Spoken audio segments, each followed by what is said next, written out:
mau beli sweet dong. Oh boleh. Nih ya, makasih. Ya. Halo semuanya. Nah, kembali lagi nih di podcast edukasi bersama saya Evang. Dan seperti di dalam video yang sudah tadi kita lihat, mereka melakukan kegiatan ekonomi. Dan pastinya kita tahu bahwa kita selalu melakukan kegiatan ekonomi dalam keseharian kita kan. Nah, tapi tahu nggak kalian sistem ekonomi itu apa sih? Atau dampak dari sistem ekonomi itu apa? Nah, untuk membahas tentang sistem ekonomi atau topik ini, dan kita akan berbincang-bincang. Oleh karena itu saya akan mengundang teman saya Shan untuk berbincang-bincang bersama saya. Silahkan. Halo semuanya. Halo Shan. Seperti yang sudah dikatakan, jadi hari ini saya akan membahas sistem ekonomi. Nah Shan, sebelum saya bertanya-tanya dan lanjut membahas lebih dalam nih, saya mau tanya dulu, kira-kira sistem ekonomi itu apa sih? Nah, jadi sistem ekonomi itu adalah kombinasi dari aturan dan mekanisme yang digunakan untuk mencapai tujuan dalam suatu kesejahteraan masyarakat. Nah, setiap negara itu pasti memiliki sistem ekonomi loh. Jadi ada banyak karakteristik sosial, ada sejalan dengan ideologi, kegiatan ekonomi dalam menjalankan usaha, dan adanya sumber daya yang berbeda. Oh, berarti dapat disimpulkan bahwa sistem ekonomi ini melibatkan seluruh kegiatan ekonomi dan proses yang bertujuan untuk memenuhi kebutuhan masyarakat ya Shan. Dan sistem ini berkaitan erat dengan produksi, distribusi, dan konsumsi. Ya, benar banget. Shan, kita udah tahu nih sistem ekonomi itu apa, tapi kira-kira fungsi melakukan sistem ekonomi itu apa sih? Jadi banyak Eva.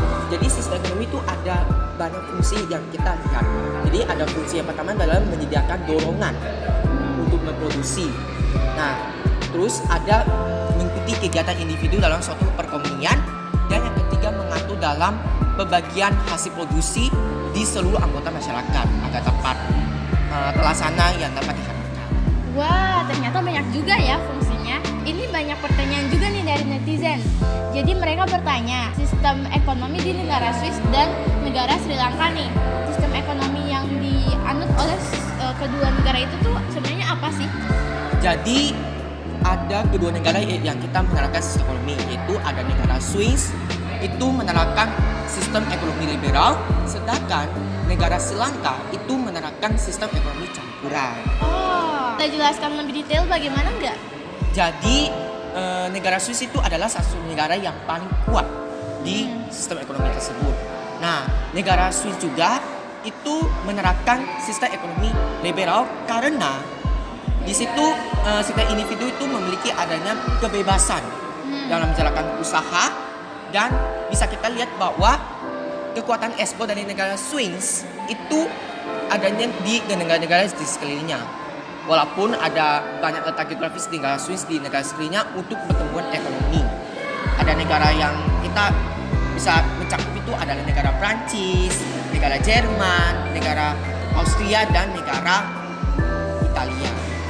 Nah, Swiss juga menunjukkan adanya kebebasan dengan keterbukaan dengan investasi asing.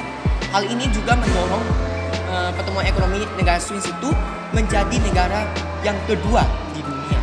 Wah, dengan kebebasan ekonomi. Iya, keren banget ya, ternyata perekonomian di Swiss ternyata sangat terbuka ya Shan. Mungkin kalau teman-teman yang bertanya soal sistem ekonomi di Sri Lanka, mungkin saya bisa bantu jawab ya.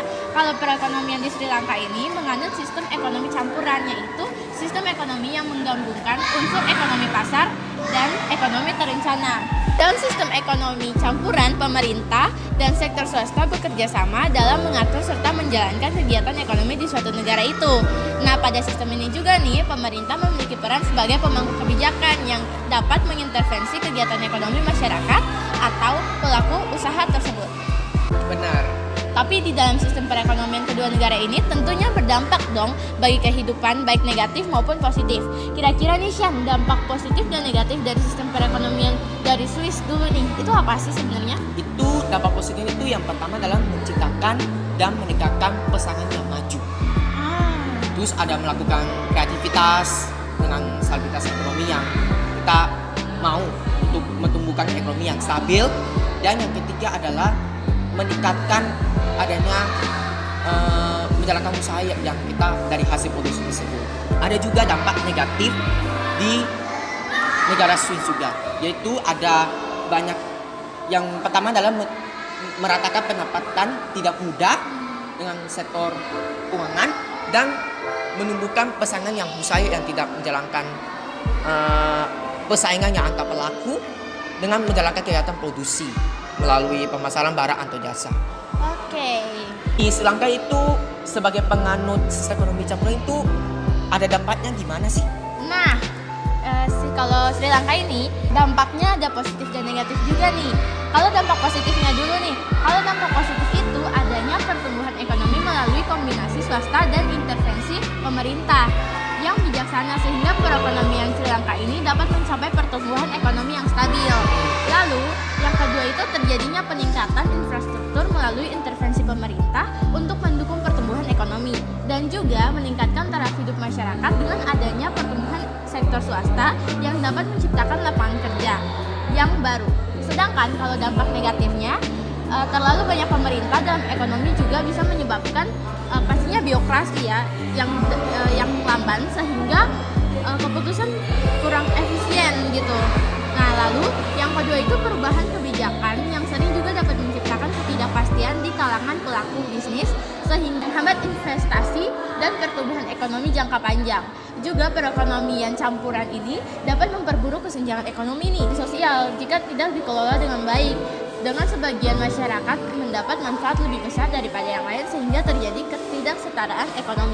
Jadi memang ya masing-masing negara itu punya dampak sistem ekonomi yang berbeda ya, Evan. Iya benar banget nih Shan. Tapi kalau perekonomian campuran di Sri Lanka ini juga ternyata memiliki sejarah ekonomi yang cukup panjang loh. Nah, sebelum masa kolonial, basis ekonomi utama dari Sri Lanka itu pada bidang pertanian, terutama padi dan rempah-rempah. Pada abad ke-16 nih, Belanda datang tuh menjajah Sri Lanka sehingga sistem pertanian diubah menjadi pertanian komersil dengan kopi dan teh sebagai tanaman utama. Lalu setelah merdeka nih, Sri Lanka berusaha mengadopsi sistem ekonomi industri bahkan setelah perang saudara dengan Tamil sampai tahun 2009 kira-kira begitu. Sri Lanka berusaha untuk membangun kembali ekonomi mereka dengan membangun infrastruktur dan fokus pada ekspor bidang tekstil dan teh dan barang elektronik. Lalu meskipun Sri Lanka ini memang membebaskan kepemilikan pribadi, namun pemerintah juga mengambil bagian nih dalam mengatur jalannya perekonomian mereka. Wah, Swiss juga tidak kalah nih dalam sistem ekonominya di Swiss. Tapi Swiss juga ada memiliki sejarahnya loh. Wah, apa tuh?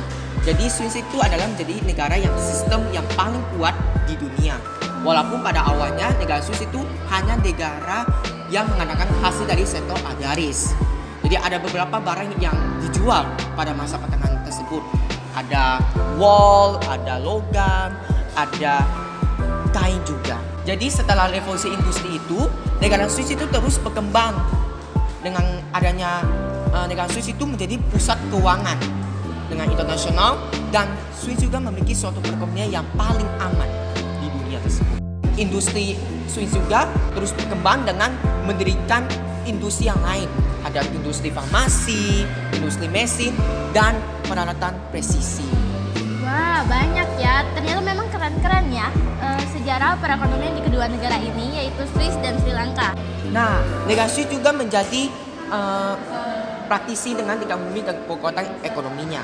Meskipun negara Swiss juga memiliki sistem ekonomi yang bagus, tetapi Swiss juga memiliki banyak tantangan yang kita hadapi, yaitu ada mempertahankan keamanan dengan pertumbuhan ekonomi serta menjaga kepercayaan di internasional. Jadi tantangan lainnya juga untuk memastikan bahwa sistem hukumnya itu perlu negara Swiss itu mampu mengatur keuntungan mereka sehingga tidak terjadi pasangan yang kotor.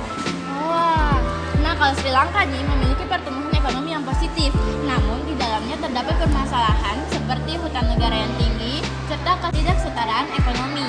Lalu hutan negara yang tinggi dapat terjadi karena swasta menguasai perekonomian sehingga tidak membantu perekonomian negara. Nah, ketidaksetaraan ekonomi juga terjadi karena pemerintah tidak memiliki kuasa untuk mengatur pemilikan pribadi dan membantu yang perekonomian rendah nih Shan. Tapi melihat dari sisi Swiss tadi, menurut Shan bagaimana nih solusi terkait praktik sistem ekonominya? Menurut saya itu mereka harus bisa untuk mempertahankan ekonominya. Selain itu juga negara Swiss itu harus memastikan bahwa sistem hukum itu harus ada untuk mengatur sistem perekonomian dengan sistem ekonomi tidak akan rusak untuk menghindari hal yang kotor untuk melakukan pasangan yang sehat. Bagaimana sih solusinya dari permasalahan negara Sri Lanka? Nah, menurut saya sih, solusinya lebih memperhatikan kesetaraan ekonomi saat melakukan sistem ekonomi. Selain itu juga pemerintah harus bisa turut mengambil bagian dalam mengatur kepemilikan hal pribadi dan pemerintah membantu perekonomian yang rendah, Shan. Nah, oke semuanya. Jadi kita kan udah melihat nih, udah bahas banyak, dan sepertinya memang sistem ekonomi yang harus diterapkan itu sistem ekonomi liberal kayak di negara Swiss kan. Karena masyarakat itu harus memiliki kebebasan untuk menjalankan usaha. Karena di zaman sekarang yang sudah maju, kita perlu menjalankan suatu hal sistem ekonomi juga yang memang dari kehendak pribadi juga kan. Dan teman-teman, kalian juga sudah melihat sendiri dan mendengar jawaban dari kita berdua tentang pertanyaan-pertanyaan yang mungkin tadi sudah kalian tanyakan kepada kami. Dan semoga bisa berguna ya bagi kalian yang penasaran dengan sistem ekonomi Sri Lanka dan Swiss. Saya Evang bersama Shan. Sampai jumpa semuanya. Dadah. Dadah.